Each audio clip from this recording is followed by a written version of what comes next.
Hi, good afternoon, everyone. The Secretary General spoke at a plenary session at the World Economic Forum in Davos today, and he underlined the modern contradiction in which global challenges are interlinked, but our response is fragmented. There's also a growing sense, he said, that political systems, nationally and internationally, have lost the confidence of many people.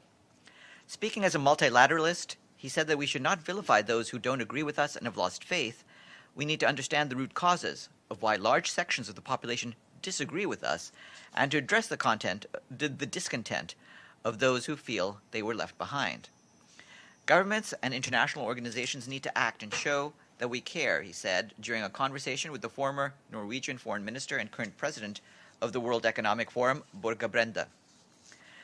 Turning to climate change, the Secretary General said that the reality is worse than what the scientists had predicted. But the problem is that political will is not there. However, he added, technology is on our side, and the private sector and civil society are fully mobilized. While in Davos, the Secretary General held a number of bilateral meetings, including with the President of Colombia, the Prime Minister of Jordan, and Dubai's Minister of Cabinet Affairs and the future Mohammed bin Abdullah Al Gargawi. He also met with Susanna Rogers, a gold medal Paralympic swimmer and disability rights advocate. The Secretary General is now on his way back to New York, where he will arrive tomorrow.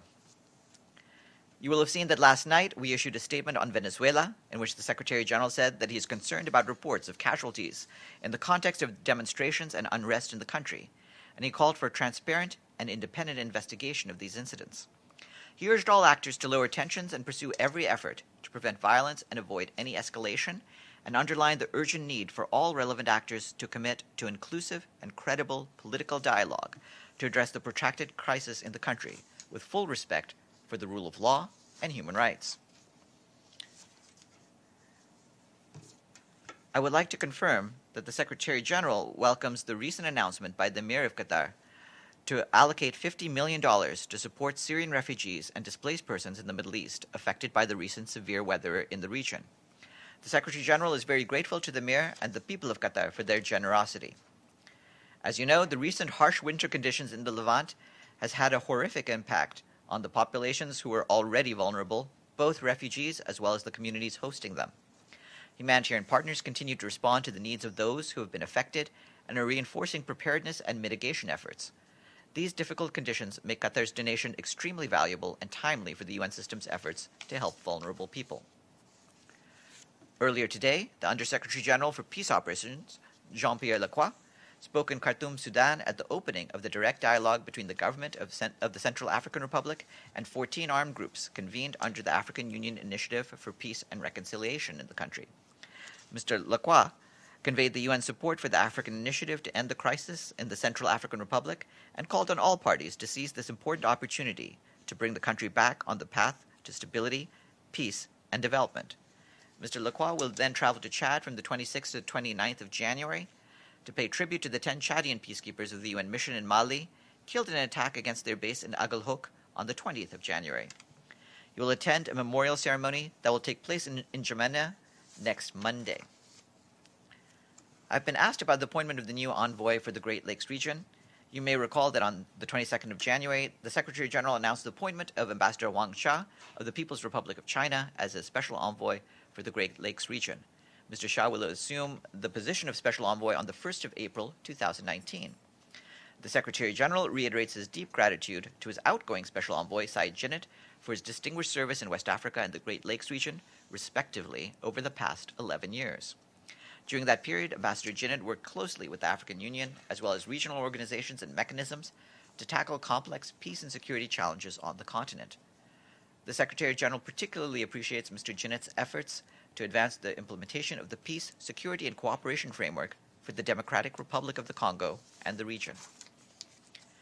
Our humanitarian colleagues report that yesterday, 14 new cases of Ebola were reported in the northeast of the Democratic Republic of the Congo, the largest one-day increase since the beginning of the outbreak on the 1st of August last year.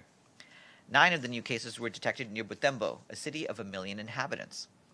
As of the 21st of January, the cumulative number of confirmed and probable cases of Ebola stands at 699, including 433 deaths and 246 survivors. The Ministry of Health, WHO, and humanitarian partners have fully scaled up the response on the ground. A decline in case incidents had recently been reported in Beni, the former epicenter of the outbreak. This is an indication of how effective the response can be despite multiple challenges, including access, contact tracing, and delayed case detection. According to WHO, the current Ebola response is likely to continue for the next 6 months, and the spread of the epidemic, both north and south, remains possible. The United Nations Office for Disaster Risk Reduction today said that extreme weather events affected 60 million people last year. Earthquakes and tsunamis accounted for the majority of the more than 10,000 lives lost in disaster last year, while extreme weather events accounted for most of the 61.7 million people affected by natural hazards such as floods, droughts, storms, and wildfires. The countries with the most people affected by extreme weather events are India, the Philippines, China, Nigeria, and Guatemala. More information on this is online. And a new report released today by the UN Environment Programme found that even though there are significantly more laws to protect the environment, enforcement of these laws is weak, which ends up exacerbating environmental threats. The report found that environmental laws have increased 38-fold since 1972. However, these laws are not enforced properly due to poor coordination across government agencies, weak institutional capacity, lack of access to information, corruption, and stifled civic engagement. UNEP said that having the necessary laws and regulations is not enough, stressing that political will is lacking. You can read the full report on UNEP's website.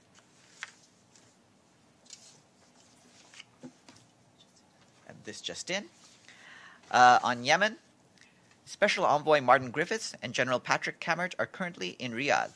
They held meetings with President Hadi, as well as Saudi and Emirati officials, to discuss suggestions of the Redeployment Committee, Coordination Committee chair for a proposal on redeployment of forces as agreed in Stockholm, access to the Red Sea mills, and the next meeting of the Redeployment Coordination Committee. Following the adoption of Security Council Resolution 2452, we're actively working to stand up the United Nations mission to support the Hudaydah Agreement. And today we mark the first ever International Day of Education proclaimed by the General Assembly last year in celebration of the role of education for peace and development. According to the UN Educational, Scientific, and Cultural Organization, today at least 262 million children and youth still do not attend school, while 617 million children and adolescents cannot read and do basic math. In his message on the day, the Secretary General noted that education transforms lives and is at the heart of the Sustainable Development Goals. He added that Nelson Mandela rightly called education the most powerful weapon which you can use to change the world. And at 12:30, there will be a briefing here by the UN Educational, Scientific, and Cultural Organization on the recognition of the role of education for peace and sustainable development. And that is it for me. Before we get to the UNESCO people at 12:30, do you have any questions? Yes. Thank you, Farhan. The Russian president mentioned a letter yesterday in a press conference with the Turkish president. That letter was sent to the Secretary General by the UK, France, and Germany. I was wondering if you have any more to share with us about the content of this letter. No, we have not actually received such a letter. It may be that something's been drafted that has not been turned into us. We have received a letter from those three delegations from last November, but that's not the letter to which the person was referring yesterday. And the second question, a UN reporter in Geneva announced a visit to Turkey for the killing of the Saudi journalist. I was wondering if you have more about this visit and what's the purpose? Well, this is a visit by a special rapporteur. They work independently of us, and they can follow their own guidelines in terms of dealing with topics such as, in this case, the topic of extrajudicial executions. You're aware of the position of the Secretary General about the need for a full and transparent investigation, and he continues to stand by that. Yes, please. Yes, you. Okay, my question regarding the situation on Venezuela. It seems like Venezuela has two presidents now, and one is being recognized for more than 14 countries, and the other one is being rejected from those countries. And in this regard, what's the UN position if the opposition president now in Venezuela desires to name a UN ambassador? Well, I don't want to engage in hypothetical questions. We'll see what happens. We do have a permanent mission here, and that remains the mission that we deal with. As the Secretary General made clear in some comments that he made while in Davos today, sovereign governments have the possibility to decide whatever they want in relation to recognizing other governments. That is ultimately a matter between sovereign governments, and we don't intervene in that process. Representation at the UN follows certain rules. Different countries have credentials, and of course there is a credentialed representative of Venezuela at the present moment. But beyond that, we are looking not at the issue of representation and which governments are doing that. At this critical time, what the Secretary General emphasized, and he emphasized it again in Davos, is that he urged all actors to lower tensions and pursue every effort to prevent violence and avoid any escalation. That remains our priority. Yes, please. Thank you, sir. Regarding the situation in Sudan, there have been massive protests in the last couple of weeks, and especially yesterday and today. And there have been many reports that spoke of using live ammunition by the government security personnel against the peaceful protester. So, is there any UN efforts to pressure the Sudanese government not to use live ammunition or excessive force against the protesters? As you know, we issued a statement on Sudan at the start of this month when the protests began, and we continue to hold by the idea that peaceful protests must be allowed, as everywhere in the world. We would call upon all parties to avoid any violence, including the excessive use of force by the security forces. Yes, please. Thank you, Farhan. I just want to do a follow-up on some of the issues around Venezuela. On his statements, SG has insisted on the necessity for dialogues and for talks. However, developments on the ground over the last couple of hours suggest that this is a possibility that is pretty much slipping away. So I wonder, could there be any kind of a breaking point in which the UN might change his position and maybe consider circumstances different, taking into account the massive support that Juan Guaido, the leader of the opposition, has received? And moreover, if the situation turns into like that, would the UN at some point support any kind of transitional government in Venezuela? Again, we're not going to engage into hypothetical discussions about what would happen down the line. At present, the Secretary General's concern is of the fracturing of Venezuelan society. He believes it's essential that the government and all political actors address the country's protracted crisis urgently, with full respect for the rule of law and human rights. The Secretary General reiterates his firm belief that an inclusive and credible political negotiation is the only means to address the country's deep-rooted problems. Yes, please. Thank you, Farhan. This morning there was the press conference by the newly established the World Refugee Conference. Maybe you might monitor. So what is Secretary General's position to some proposal from that organization and the collaboration with such independent organization? Thank you. Well, we continue to engage with all the civil society groups dealing with refugee issues, and we hope to continue to work constructively with them in terms of dealing with all of the crucial problems.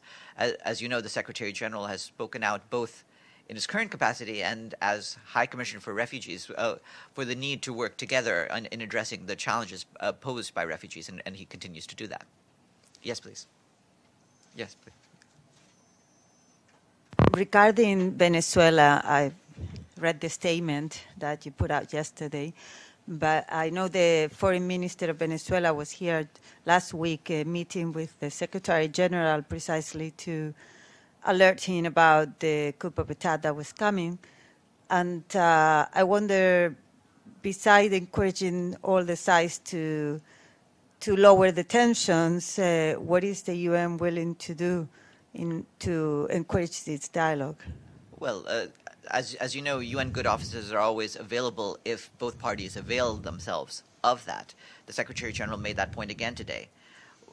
What he has been saying and emphasizing is that he hopes the dialogue can be possible and that we avoid an escalation that would lead to the kind of conflict That would be a total disaster for the people of Venezuela and for the region as a whole. Joe, do you have a question? Yeah, just a follow-up on the special rapporteur with the Khashoggi investigation.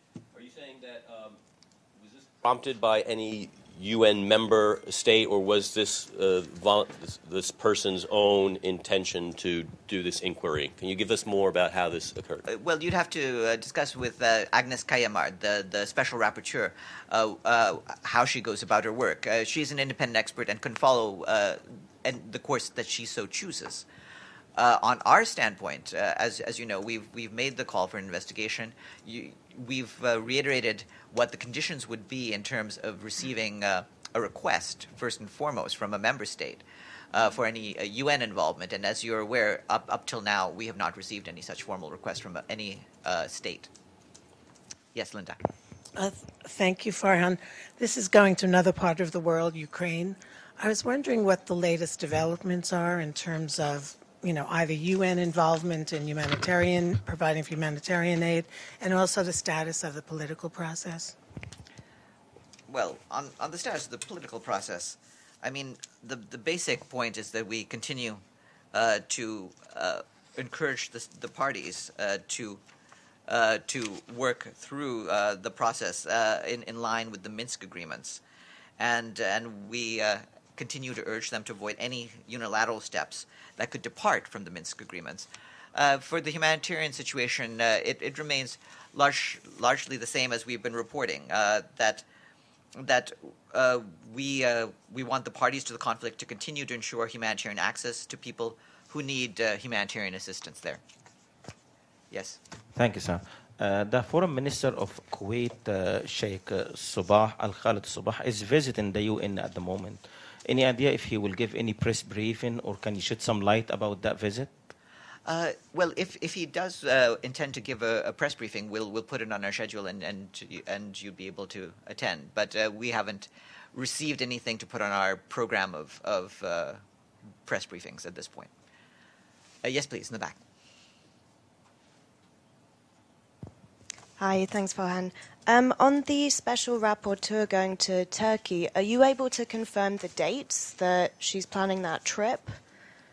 No, I think that would be for our human rights colleagues in Geneva. They keep track of the schedules of the various special rapporteurs. So it's not something that they need to inform you about? They don't need to check with us here, no.